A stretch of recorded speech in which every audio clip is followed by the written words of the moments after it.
Magandang araw mga boss. Ngayong araw na to ay pag-usapan natin kung bakit nga ba nagbibiyak o umaangat ang tiles. Unang dahilan yan ay ang hindi tamang paglagay ng adhesive. Pero bago munang lahat, intro muna tayo.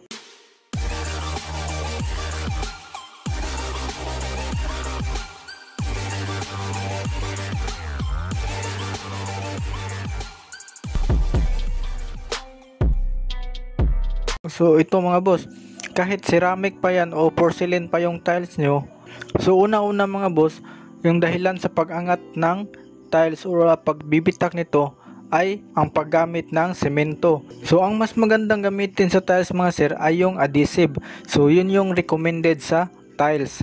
So yung semento kasi mga sir, pag natutuyo yan, may posibilidad na mag-crack ito sa ilalim. Lalo na pag matapang yung semento mo or mas marami yung semento kaysa buhangin. So yan yung dahilan ng pagbibitak ng ating tiles or pag-aangat. May nagtatanong dito sa akin, adhesive naman yung ginamit niya, so bakit nag-aangat pa rin yung tiles at nagbibitak yung tiles niya? So unang dahilan yan mga boss ay yung pagka-apply mo ng adhesive. Mas maganda mga boss, yung adhesive mo, ganito yung pagkalagay niyan. So naka-straight lahat yung guhit ng adhesive. So ikukumpara natin ito mga boss. May naka-straight na adhesive, may naka-spiral na adhesive at may naka dot sa ilalim yung pag-apply nito. So ikukumpara natin yung tatlo na yan kung alin ba ang mas matibay. Unahin natin dito sa naka-dot. Ayan. So natuyo na to at ititest natin pupukin ng martilyo. Ayan. So nabibitak yung tiles. So tingnan nyo sa ilalim mga boss, yung nilagay yung dot na adhesive, yan lang yung kumakapit sa tiles. Yung in-apply nyo sa flooring, hindi kumapit sa tiles. So next is yung pangalawa, yung naka-spiral. Dito naman sa spiral mga sir, so ititest natin. May nahulugan yan ng mabibigat na bagay or pinukpok ng martilyo, mabibitak pa rin yan. So tingnan nyo sa ilalim.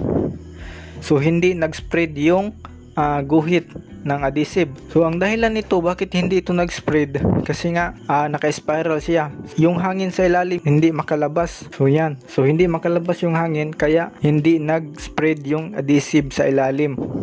Hindi lahat ng tiles sa ilalim ay nalagyan ng adhesive. So pangatlo, ito yung tinatawag na straight. Yung straight na paglagay ng adhesive. Yan. So matigas yang pukpukin at hindi basta-bastang mababasag kasi nag-spread yung adhesive sa ilalim, kasi isang linya ng guhit lang yung nilagay nyo at yung sa gilid niya makalabas yung hangin, hindi may ipon yung hangin sa ilalim ng tiles, so lalabas siya. So ang tamang pag-apply ng straight mga sir is ganito. So una, lalagyan nyo ng adhesive yung flooring at susuklayin nyo ito gamit yung adhesive trowel. Susuklayin nyo ito ng straight na guhit. Pagkatapos ay applyan nyo yung tiles. So gamit yung plain na adhesive trowel. Yan yung gagamitin nyo para malagyan lahat ang tiles. Pagkatapos yan is ilagay nyo, i-press nyo, tapos papunta sa gilid. Tapos sa kabilang gilid naman, ganyan, para yung adhesive sa ilalim ay mag-spread, para walang halo sa ilalim or yung empty space. So lahat ng tiles ay malalagyan ng adhesive.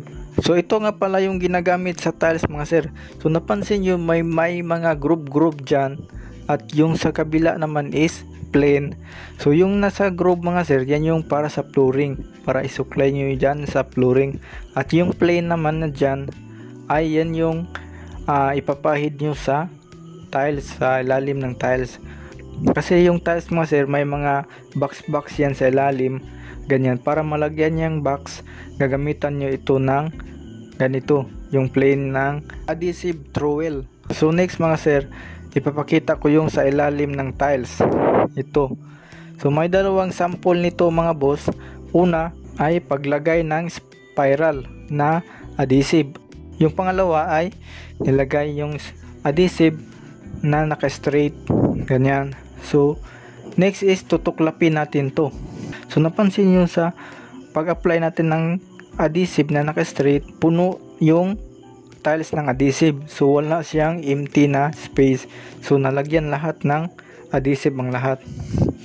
So next is yung naka-spiral. So titingnan nyo natin yung naka-spiral na pag-apply ng adhesive. So napansin nyo yan mga sir, yan. So maraming tiles na hindi na lagyan ng adhesive. Yung hangin kasi ay natitipon sa loob at wala siyang lalabasan. Pag yung tiles mo naman mga boss ay 30 cm by 100 cm, so ang tamang paglagay niya na naka-straight ay i-opposite side mo. So bali yung groove ng adhesive mo ay papunta sa ibaba. Yan. So next is ipapakita ko kung ano ba ang nangyari sa ilalim ng tiles. May kung ipapakita na gumagamit sila ng glass para makita natin kung ano ang nangyari sa ilalim, kung nag-spread ba siya or hindi. Una is yung naka-straight. So nilagay niya glass sa ibabaw ng adhesive. Tingnan nyo mga boss. So wala kang makikitang empty space. So lahat nalagyan ng adhesive. So dito naman sa pangalawa, yung naka-spiral.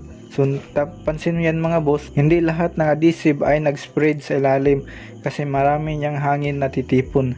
So lalo na dito sa pangatlo yung spot. So yung kumakapit sa glass, yun lang yung nasa spot. So yung nilagay mo sa flooring na adhesive ay hindi kumapit sa glass. So kahit pupukin mo yan mga boss, hindi pa rin yan lalapat yung nasa flooring na adhesive. So para maiwasan natin yung mga ganitong pagka-crack mga boss, dapat ang method number 1 yung ating ipapalo yung ganito. Dapat naka-straight yung paglagay mo ng adhesive. Tapos pangalawa ay papahiran nyo ng adhesive yung ilalim ng tiles. Pangatlo ay ipipress nyo ito downward tapos sideward. So meron din namang ibang technique mga boss na isa na lang yung gagawin mo. Nahid mo na lang sa tiles yung adhesive, ginamitan nyo yung adhesive trowel. Ganyan. Tapos i-apply nyo yan sa flooring. So pwede din yan mga boss para hindi na dalawang process yung gagawin mo. Maglagay ka pa sa flooring tapos magpahid ka pa sa tiles. So ang depende pa rin yan sa inyo mga boss. Una na yan ang dahilan kung bakit doon nilalagay yung groove sa tiles. So unang dahilan yan is magaan lang yung tiles mo. So hindi malaki yung tiles. So pag malaki na mga boss, ang ginagawa nila is pinapahiran na lang nila yung tiles ng kaunti. So nilibil nila sa box yung mga groove ng tiles. So nilibil nila yung adhesive. Tapos doon na lang sa flooring nila nilagyan ng groove. Ganyan.